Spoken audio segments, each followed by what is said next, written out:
Welcome to Adventure Freaks, a podcast on living abroad on a budget. Hi, I'm Remy Assorti with Adventure Freaks, and I just wanted to thank you for tuning in and supporting our channel. If you haven't done so already, please hit that subscribe button, that red button below. It's the best way to support our channel. And thanks again for tuning in.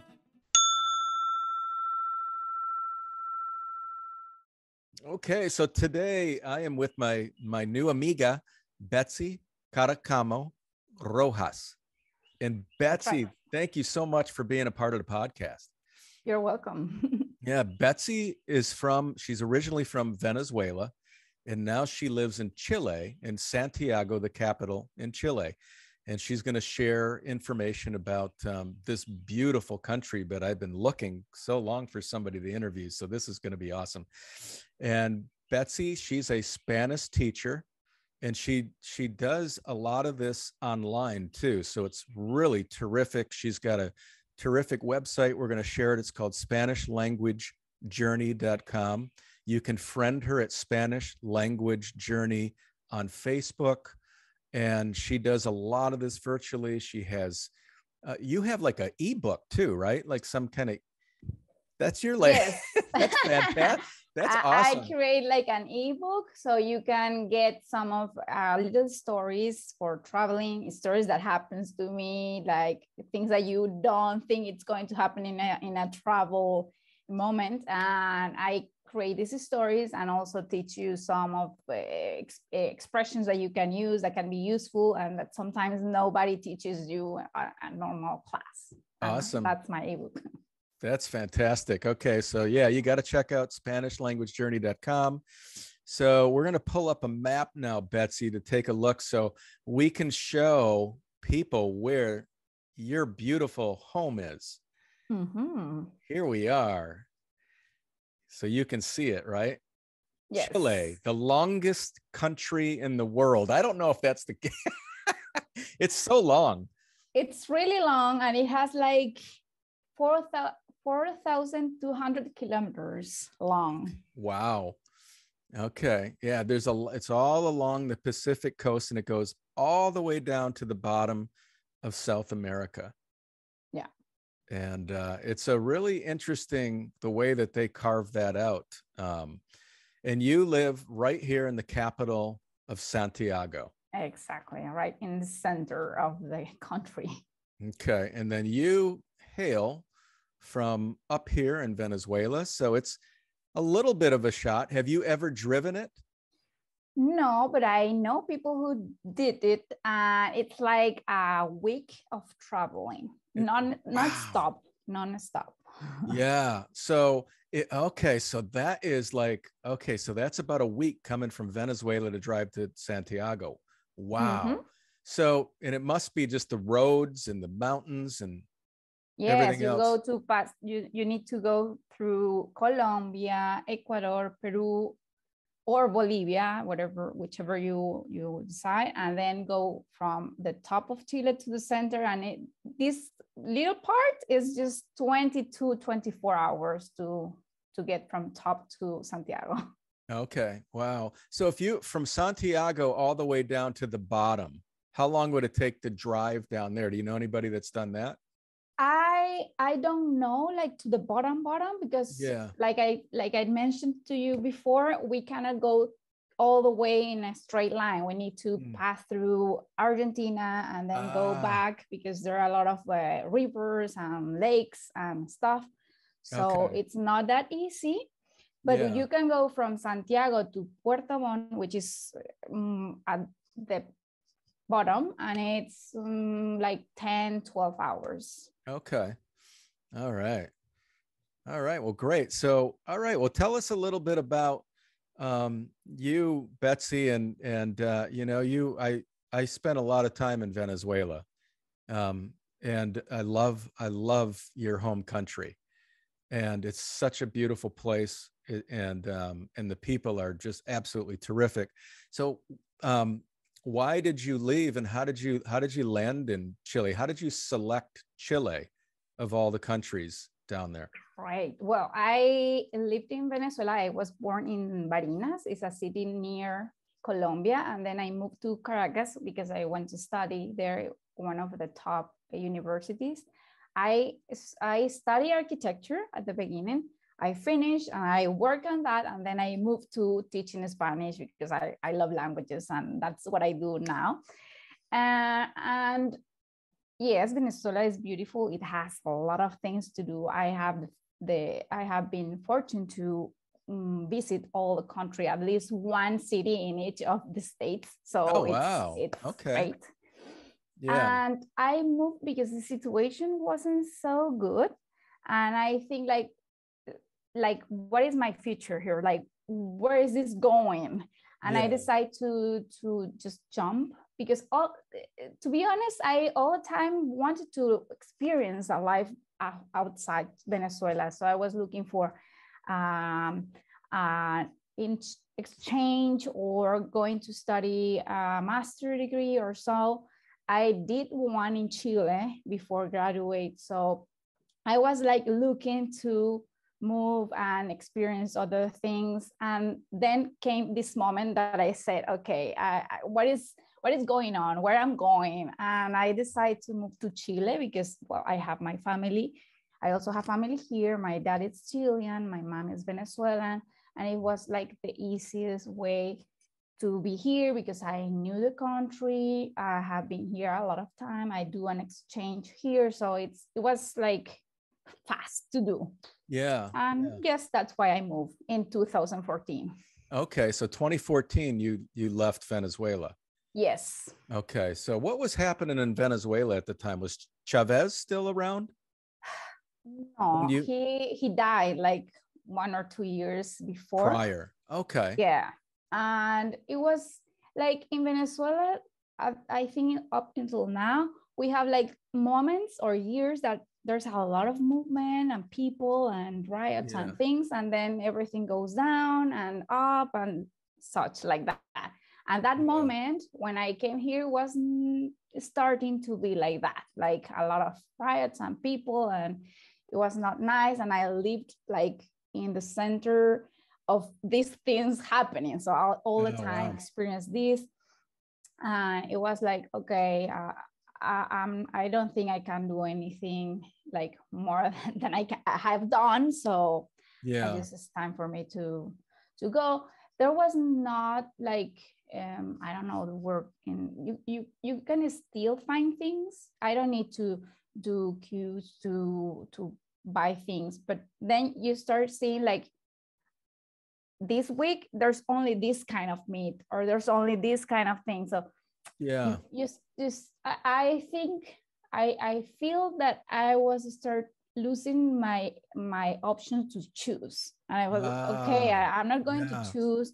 Is what's going hard to buy a house. So I was thinking like, what is going to be about me in the future? Like, what is this country can give me? So that's why I think I need to move.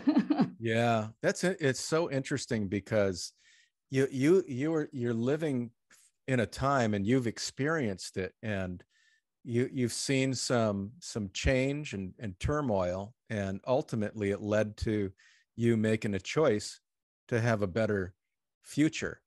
Exactly. You know, but it's you really have some, I imagine, some really interesting stories that you could probably share. Okay, well, thanks. So tell us what's special about Chile. I've heard so many amazing things about Santiago in Chile. What's your take on this country and your city that you live in?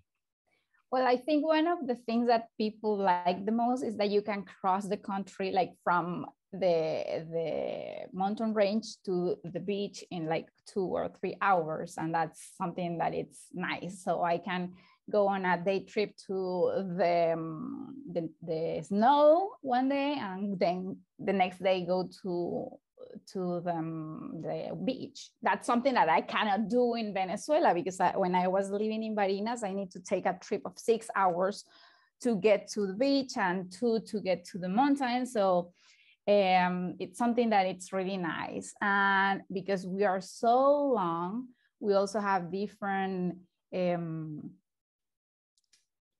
sceneries that you can sea, like from desert to the Antarctica, even, because we have part of Chile has a little bit of Antarctica.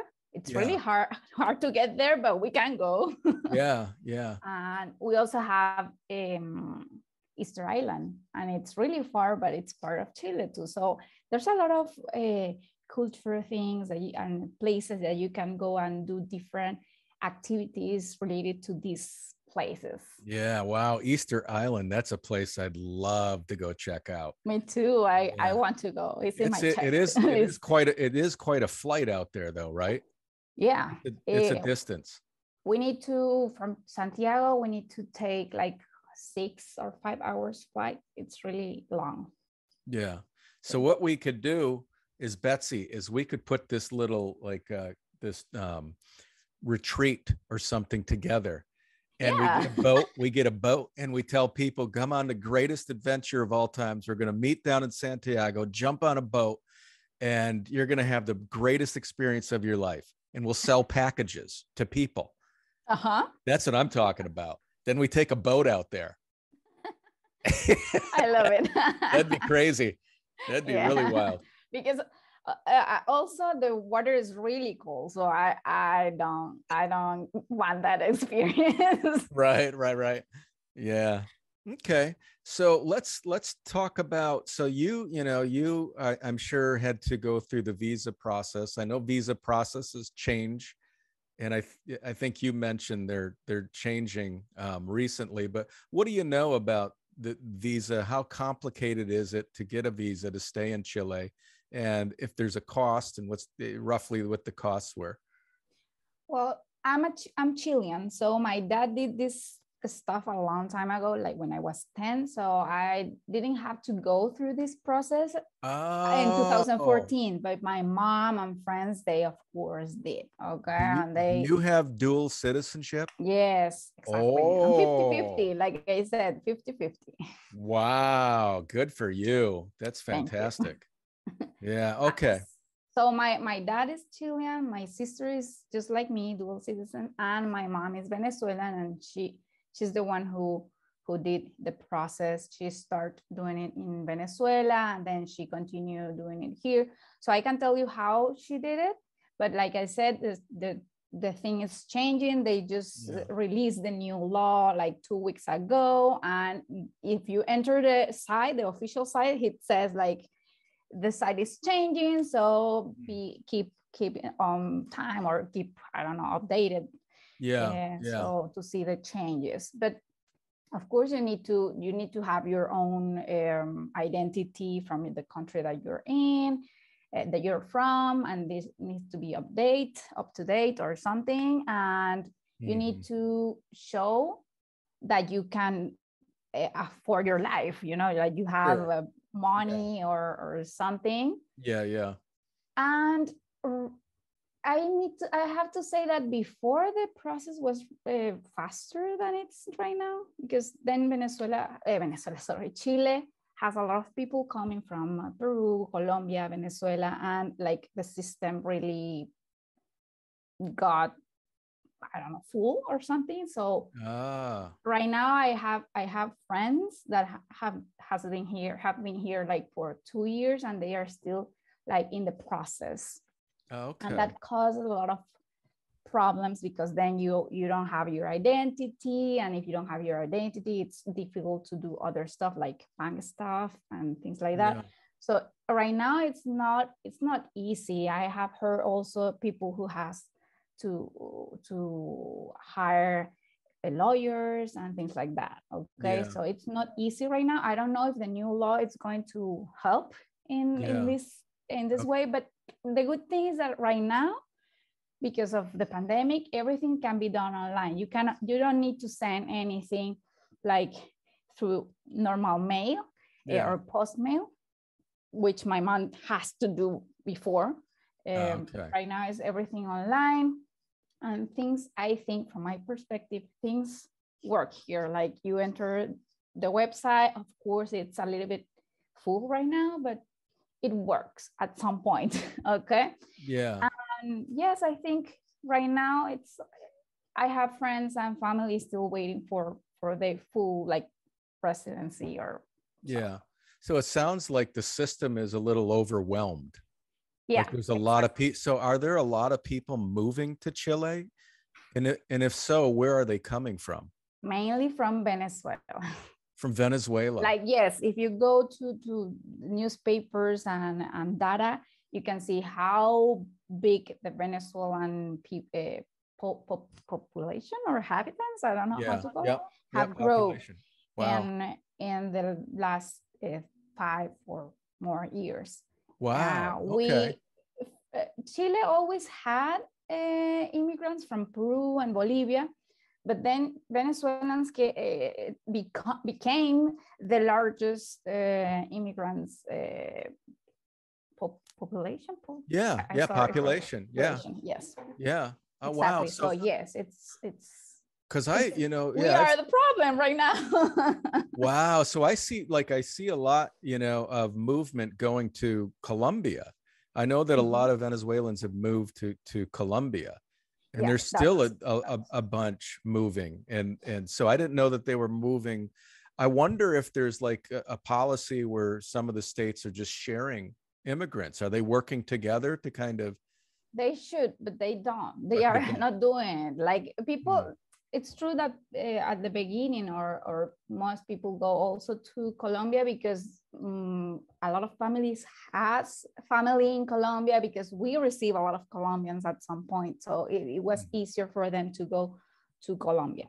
But then I think the issue is that there's a lot of people going out from Venezuela. So Colombia don't want us. Then people go to Ecuador. Ecuador is tired of us. And then we go to Peru. The situation is not so good. And people and here in Chile, because if you see it, Chile is the country that's good in the South American area. So well, one of the things that I'm learning is that Chile is like economically they're probably in the best condition than every other South American country. I mean, it's not that cheap in Chile. I mean, it's the system is really well run down there, and it's that's one of the things that I noticed. It's a little bit more expensive than not a little bit more. It's quite a bit more. Yeah, sometimes you can see in blogs or news that Chile has like numbers similar to United States or European countries. Like we are not a developed country, but we are like it. And we are the most developed here in the South area. Yeah. So yes, it's not cheap to live here, but it's not also that high like other or that expensive like other countries. But yes, from like if we compare with Argentina, Bolivia, Peru, Ecuador, Colombia, yes, we are. It's expensive, but like I said, the system works. You have the transport good, and it's good. Like you pay and it's good. That's my perspective, of course. Yeah, well, let's talk about that a little bit. Let's look at what the cost of a flat is. Like for people that are moving to Chile, I mean, what can they find a flat for? Like a 1-bedroom or a 2-bedroom? What do they start out at? Well, right now it's really high because of all the situation, and we. Like for example, my apartment is 1-bedroom, one bathroom, and just kitchen and this part together. And you can pay like near 400 pesos, of course, 400,000 pesos or something like that. I don't know. Let's say like we need to move, if we want to compare with dollars. Dollar is almost one peso, $1 almost. Okay. Okay. Wow. It's a little bit less, but it's going up. So I always like just say, okay, mil pesos, $1, because it's really 850 pesos, like 850 pesos is $1. Mm-hmm. So it's almost 1,000 pesos, $1. Sure, sure. Okay, so let's say like $380,000. Uh-huh.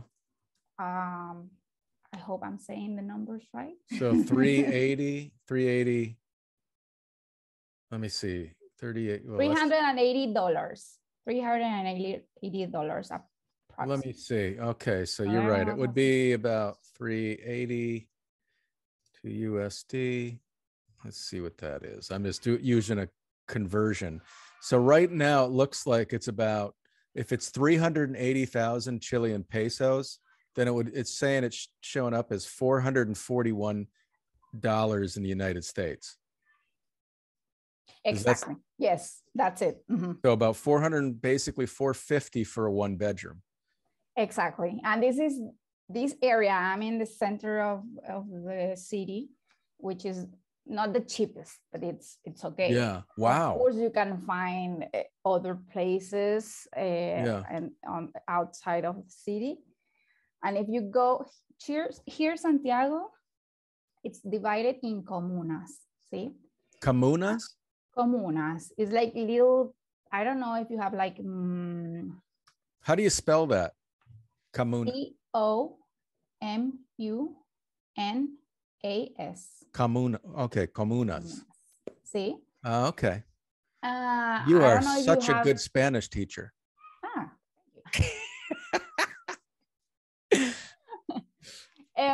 I don't know if you have something similar, but the city is like divided in these little places or so. Yeah. And each one of them has their little government, you know. Okay. Yeah. And here Santiago is like from the east, so the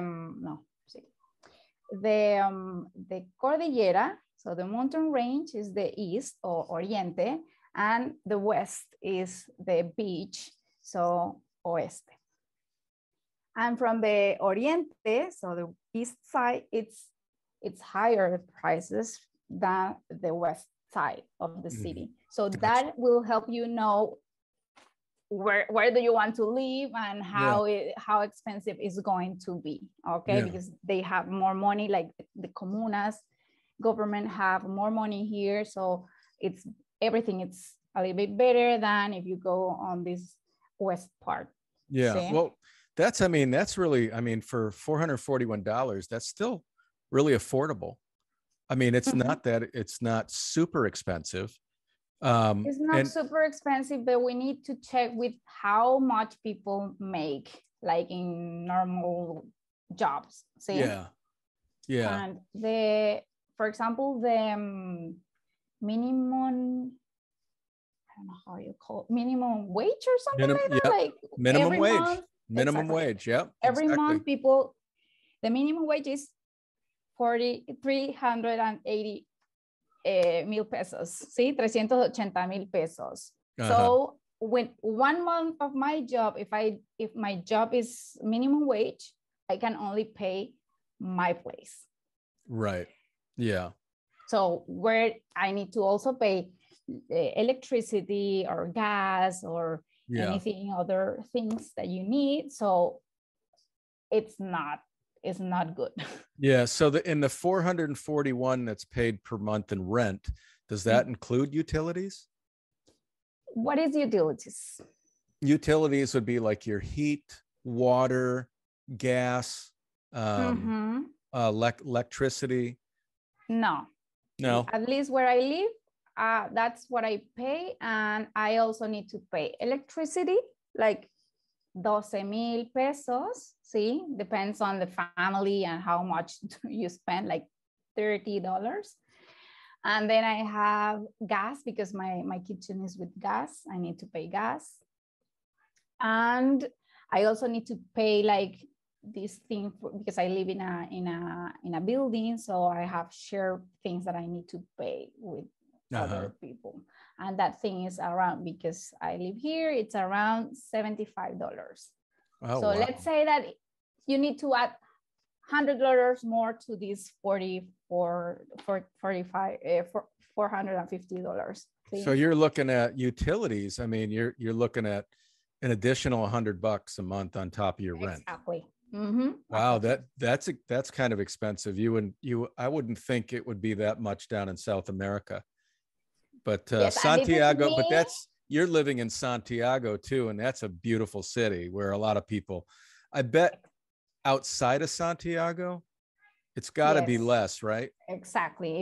If you go and live in another city, not a big city like Santiago, on the south, it's good to live. You can find big houses and not that much of a payment in utilities. Yes. Yeah. Okay. I even experienced that, but I went to live for 1 year in a really, really far away little place. And I rent a big house with I'm going to say it in 2,000 what happened with 290,000 for a house. For a house for 3 people. House. Okay, so you're looking at 300 probably in that range, $300 a month. What city was that? It was a little place near the coast in Osorno. Osorno is another city in the south. Okay, how do you spell that? Osorno.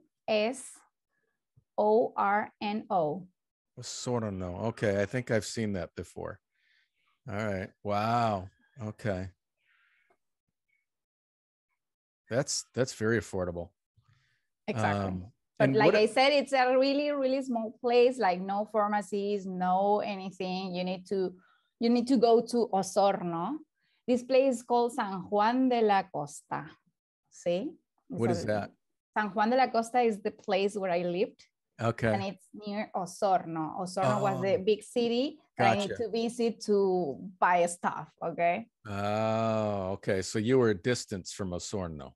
And that's and so you can get easily bored in those. Yeah. That's what I choose, cities and not little towns. Yeah, man. You don't get bored in Santiago. That's why it's so expensive. You pay for that. It's like living in New York City. Nobody gets bored in New York City. Exactly. But you're going to pay for that excitement, man. Exactly.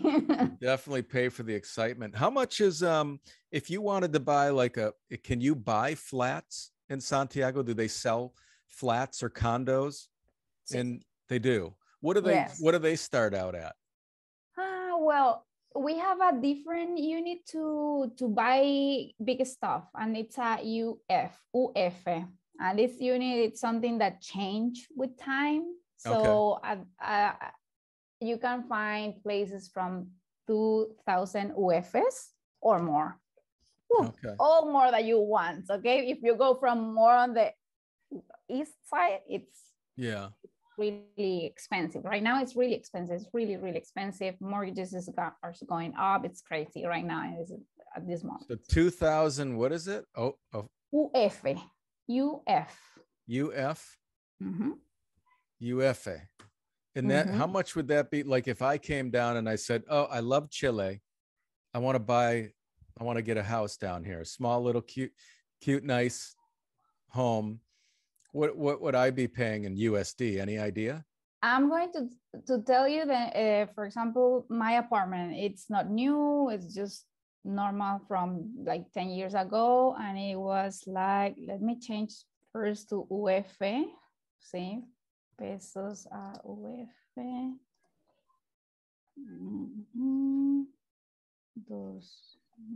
al revés.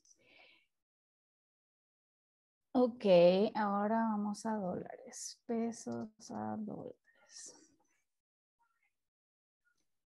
Ok. I hope I say it right. 191,000. For the 1 bedroom that you're living in. Sí. Wow. That's a lot of money. That's almost 200,000 to buy a small 1 bedroom. Exactly. And you could find the same 1 bedroom in Buenos Aires for like 30,000. Exactly. And let's not mention Venezuela. Okay. It's like free. It's Wow. awful. That's so yes, it's expensive. And like I said, if when you like get this mortgage, you set the payments in UF. So I start paying something and then I'm going to end paying something different. Right now is not good time because UF is going up. So what I paid last month is not the same I paid this month. And so, but if it's a good time, it can go back also. Go back down. Yeah. Okay. Well, awesome. Thank you for sharing that. Okay. So that is the real estate stuff. All right. So, and it is, boy, that's expensive. Wow. Of course, this is Santiago and it's the center of Santiago and it can go up. And if you move down, it's cheaper. And you can also, what people do a lot here, it's buy piece of land and they build house in land because land in the south, it's cheaper, but you need to know what is the thing that you're buying because there's a lot of rules and things that you can buy, that you can build or not. So, but that's what I've seen a lot of people does. So yeah. Betsy, have you seen many people coming from America or Europe and, you know, and from different, you know, continents moving to Chile? Yes, I am part of Facebook groups and I can see a lot of movement from there, like it's expat in Chile or travel Chile or things like that. And there's a lot of people living here because they have family or because they are working and they came here for 2 years or more and then they move back. There's a lot of movement, but we cannot see it. Like if you're not in this group, you don't see it a lot. Yeah. Okay. All right, cool. All right, so let's look at what is healthcare like in Chile? Another big issue here in Chile. Is it? Yeah. Yeah, we have like the government or public healthcare, and you have this free healthcare, but it's, I think, not that good because there's a lot of people waiting. Sometimes you don't get the right treatment or things like that, or you need to wait a lot. And then we have the, like I said, it's also public, but you pay according to what you gain. See, what you have. What you earn, like at work? What you earn, what you earn. And they divide you like, this is called FONASA. FONASA. FONASA. Okay. FONASA is like the public thing. And you pay according to your, because it's like a percentage of your salary. Yeah. Okay. And depending on how much salary you have, you pay that percentage, and you have like these levels, like A, B, C, or so.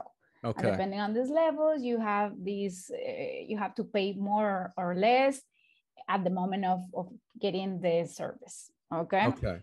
So these are people that are working, that are employed. Exactly. People working. This system supports the free stuff. Okay. Mm-hmm. So if I don't have anything, I'm also in FONASA, but in the first level, like first level of FONASA, it's you don't have anything to pay, but you need to wait in this thing. Okay. For example, my dad, they can go because they live here. And they are older people. They have this system that they can go and it's free, and you need to have these checks with doctors, and they give you the pills that you need if you have any condition and stuff. Mm-hmm. They can go and go there. And then we have the private system, and it's called ISAPRE. ISAPRE. ISAPRE. Okay. And this ISAPRE works like, how do you call that? I forgot the word in English. Well, do they just pay monthly? They make monthly payments? Every month you pay for a plan. Okay, and this plan is like, okay, this plan is with these and these hospitals, and you can, if you go to this hospital, you have this percentage of discount or no. It's like, yes. And the thing is that if you have a good salary, it's better for you to be in this ISAPRE, because the thing that you pay, it's less for what you get. Okay. Yeah. And you had a lot of discounts in things like pharmacies and stuff like that. Okay. It's like an insurance. That's what the word I was looking for. Yeah. Okay. But we also have extra healthcare insurance if you want. Okay. For example, my sister, she works in an international company, and she has ISAPRE because it's the thing that she choose. And then the like one of the benefits of her company is having this complementary insurance. Okay. But not all people have that. Okay. It's like, right, if you can do it, because you need to pay up that. See, it's really, really expensive. And if you're like a healthy person, then you're paying every month something, and that you're not using it. See. But you can go to these special hospitals that you have this agreement. And for example, I have gone there and never had trouble. Like the assistance is really good. They never had problems with them. Okay. So it's good. It's not that you cannot go. If you're in FONASA, you can also go there. Yeah. Because you're paying. If you're the one who pays, you can go there too. If you are the ones who don't pay, you cannot go there. Yeah. So what do you do? Like you're a person who started your own business. You're basically working for yourself. What do people like you do? There's a lot of people like you now that are digital nomads, people working through their computer. They're self-employed. What do they do? If you're self-employed, you can choose. You are going to be like boletas, and boletas is when you say to the government what is that you do in money. See, like every month I say this to the government, and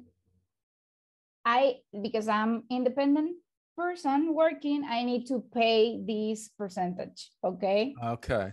If I don't have ISAPRE, this percentage goes to FONASA by default. Okay. It's not an option that you cannot pay. In my case, I have a family plan, and I pay by myself with my sister and my father's, because it's like cheaper if you do it like that. Okay. Yeah. And if I start a family, probably I will leave this plan and create a new plan with my own family, because this will cover my son and my husband and stuff. Okay. Yeah. That's what people most likely do.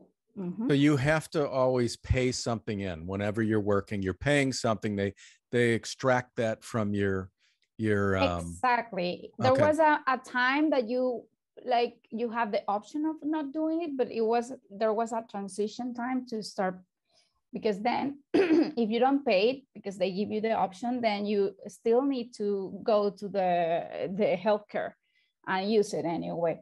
So what they are doing is taking it directly when you're creating this thing where you say what you're paying.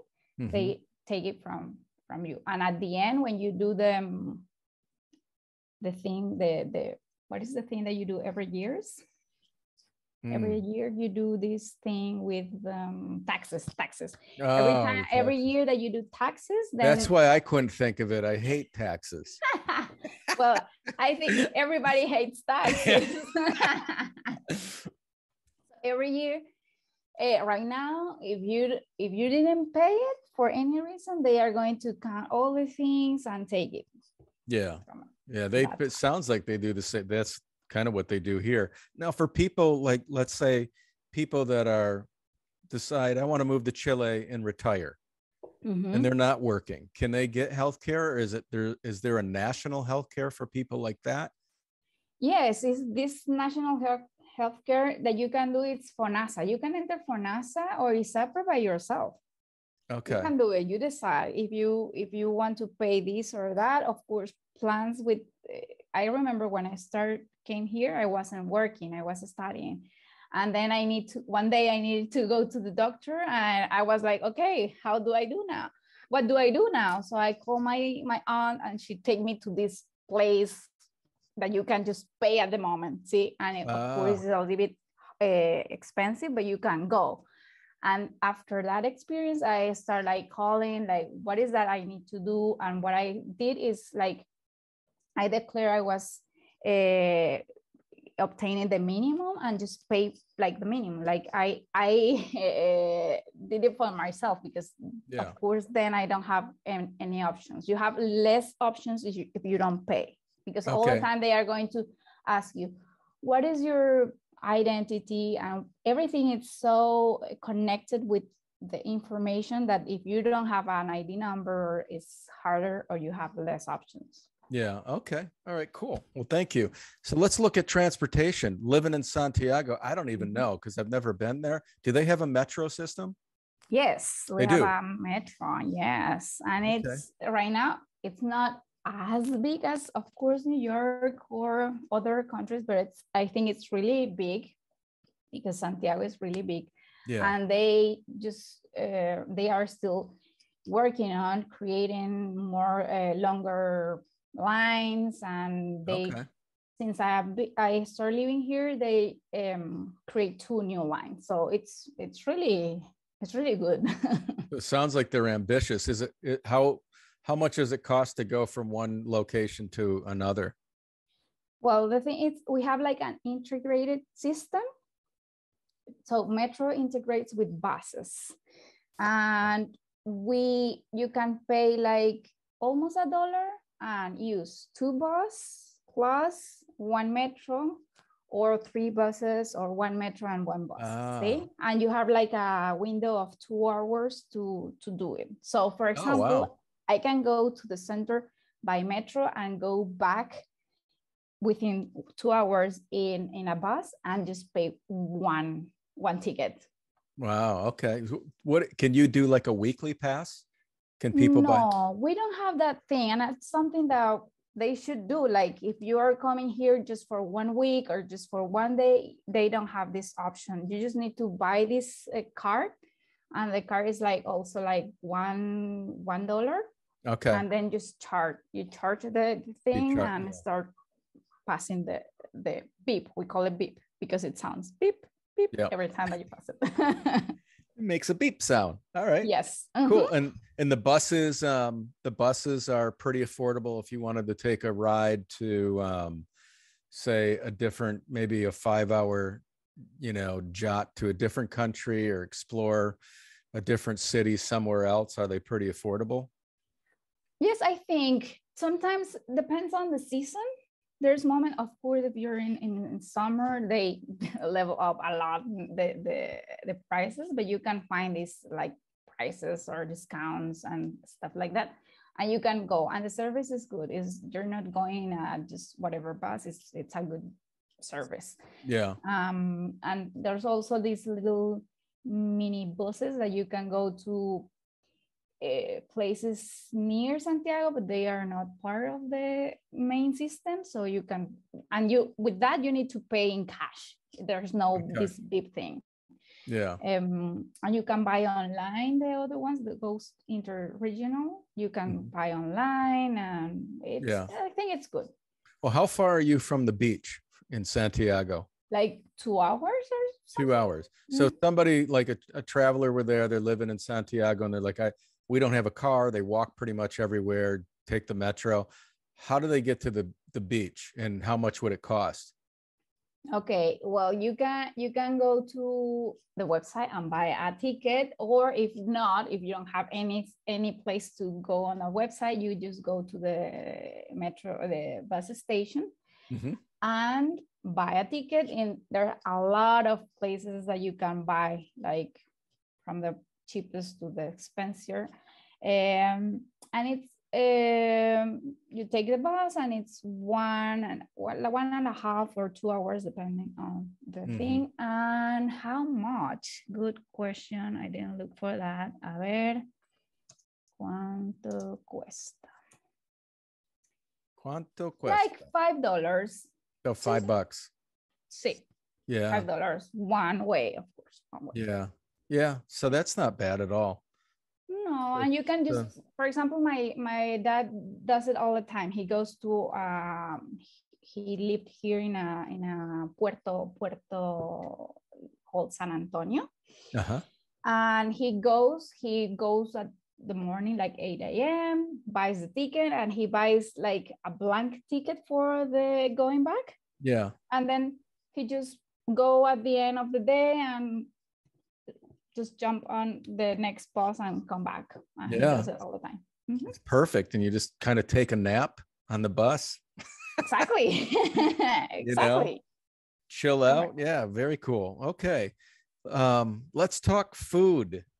Food. One of my favorite. So how is the food in Chile? What is like a typical meal? And if you were to go to a typical restaurant in Chile, Santiago, what would you pay for a meal? Well, I think here we have something that we call colaciones. And colaciones is like your lunch meal that they create a package for your meal. And it's more, it's made to people who work. So let's say I'm working, I need to buy something. I just go from my office and buy this colación. And this colación can go from, vamos a ver otra vez. So colaciones. Colaciones or colación if it's only how do you one. spell that?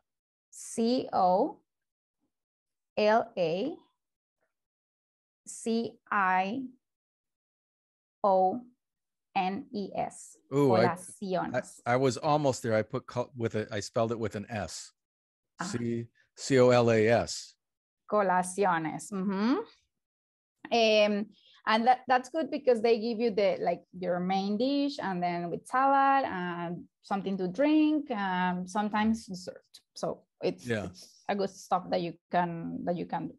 It goes from like $5 to $12, depends on where you are again. There you go. Okay. Mm-hmm. And is like a typical meal, do they serve like rice and like and beans, plantains, the same, is it? Exactly. It could be like lasagna, or depending on the day, they just give you today colación is, and they put it in like in a blackboard or something. They give you options. Sometimes they also offer like a little soup at the beginning. Of course, if you eat a lot, maybe colación is not for you because it's just something to eat a little bit. Sure. Well, what do typically people spend a month on groceries? What's it? Well, that will depend on the family. Yeah. So if you were to do just like one person, like what would it cost for one person to just like buy the necessities you need and to have meals throughout the month? What would it typically cost?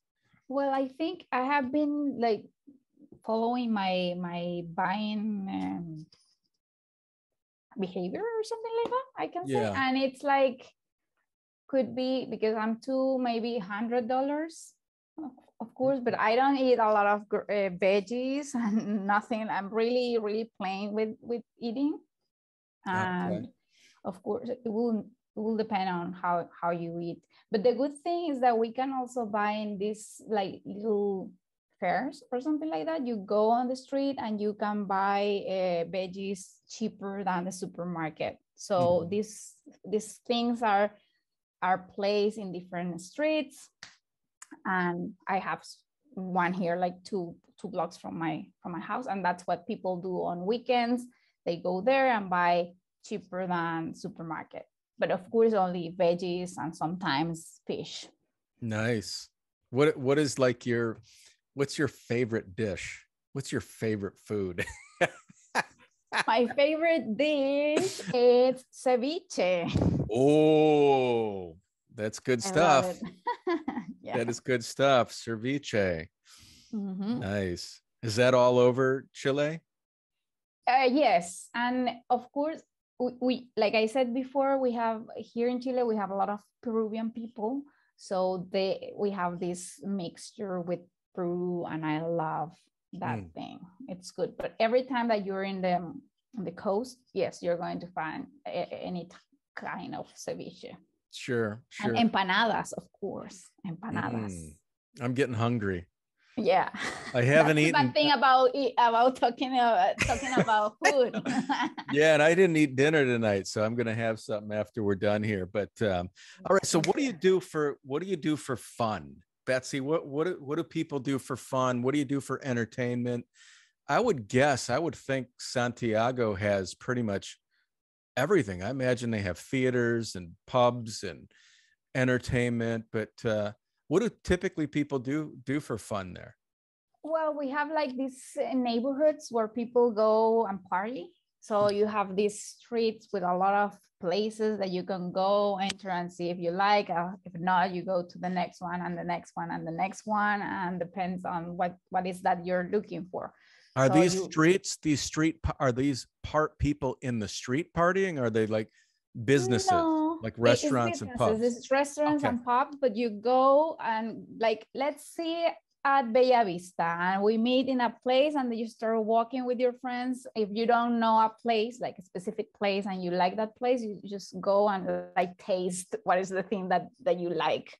Gotcha. We have in those places, you have like karaoke things or bar or disco or dancing places. So you can really go and karaoke is everywhere in the world. I love it. Do you sing? Yes. Okay, don't worry. I'm not going to ask you to sing. Okay, that's cool. So, I mean, like, what do you set aside? What would people, in your opinion, need to set aside for entertainment a month? To just like go to enjoy, like, hanging out with their friends, maybe going to a movie or whatever. How much would you think that somebody would need to set aside? That depends on how much you like to go out. That's true. That is true. Yeah. And depends on the type of things that you like to go out. Like I said, you can go really, really expensive or really, really cheap. Depends if you're just going to a bar to drink beer or wine or something more special. Yeah. So I don't know what to say. Like, that's a hard question. You're right. The cinema, I think it's not cheap, because the ticket can be cheap, but the thing that you pay to eat is not cheap. Yeah. So the cinema's dying. Everybody's do you guys get Netflix down there? Yes, we have Netflix and a lot of things. Yeah, everybody's watching movies online nowadays. That's the sad thing about the theater. The cinema is dying. We also have museums and of course theater, but I think it's not as much like Polish or something. Like you don't see a lot people doing that stuff. People most likely go and say, okay, let's meet at this street or this metro station, because that's the place where to go. Yeah. And of course we also have concerts and things like that. But yeah. Okay. Well, that's pretty much everything I have. Is there anything else that you can think of that the viewers might be interested in learning about Chile? Yes. Well, because we are a long country and we have a lot of coast, just eat anything with seafood. Of course, we have a lot of dishes based on seafood, depending if you're in the north or the south. So try that. And if you want to come here and see all the culture stuff, like are really from Chile, can come here in September. Is our national month, our national celebration, and it's the moment where Chile like really goes really national. Colors of the flag is everywhere. People is dancing the national dance and eating the national stuff. So if you want to go and see like culture really from Chile, that's the month I think you need to go. Specifically between 15 and 20 of September. 15th and the 20th. September 15th through the 20th. Mm-hmm. It's good. Okay. And if I bring like 50 people down, we can all crash at your apartment, right? No, my apartment, you cannot enter here, sadly. But here near my apartment, we have a park, and every year, well, not with COVID, but every year they do this big party because of this national week. So you can go and pay something really accessible to go and pay and drink and dance and everything. It's really, really nice. I'm guessing that there's probably quite a few Airbnbs down there. Are there hostels in Santiago? No, the thing is that here people don't speak English that much, so it's hard to find that in English. But gotcha. You can came here and enter Facebook groups. It's really good. Just go Facebook groups, and people is going to lead you in the right direction. See. Yeah. All right. Well, Betsy Carcamo Rojas. Yeah. Thank you so much for taking the time to be on the podcast and share all this information with the viewers. It's been really terrific learning about Chile and you and your Spanish language journey.com business. And so thanks so much for doing this, Betsy. I appreciate it. Thank you so much for inviting me and having me today. It was really nice talking about Venezuela and Chile because this is my experience. So it's nice. I came here, and everybody it's welcome here. Yeah. Well, thank you again. And well, you have a great rest of the evening. And all right, take care. You too. Muchas gracias. Okay, hasta luego. Gracias, hasta luego. Ciao.